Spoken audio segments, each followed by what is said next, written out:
Өчигдөр хуралдсан засгийн газрын ээлжид хуралдаанаар АСЕАН-ийн дэд хэмжээний уулзалтын бэлтгэл ажилтай холбоотой хэдэн асуудлыг шийдвэрлэсэн байна. Энэ уулзалтаар 51 орны төр засгийн тэргүүн хүрэлцэн ирэхээс гадна нийт оролцох зочид төлөөлөгчид 5,000 гаруй хавцаа байна гэж урьдчилан төсөөлж байгаа.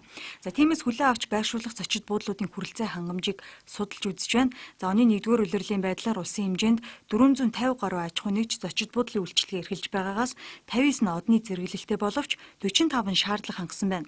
Гэхдээ олон улсын зэрэглэлд хүрэхийн тулд засвар үйлчилгээ хийх шаардлагатай болжээ.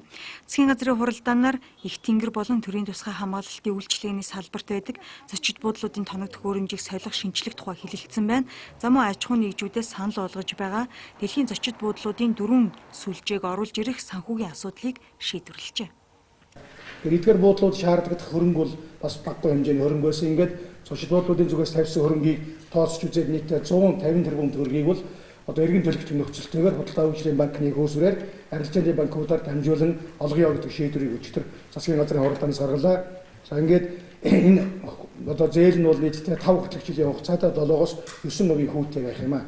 За энэ зочид буудалд оруулж байгаа хөрөнгө оруулалт бол зөвхөн одоо АСЕАН-ийн дээд хэмжээний уулзалтанд тус нэмэр болоо зогсохгүй цаашдаа Монгол улсад одоо өндөр зэрэглэлийн зочдыг, жуулчдыг хүлээж авахд бол дэд үтсийн томоохон түвшиг болно гэж ингэж үзэж байгаамаа.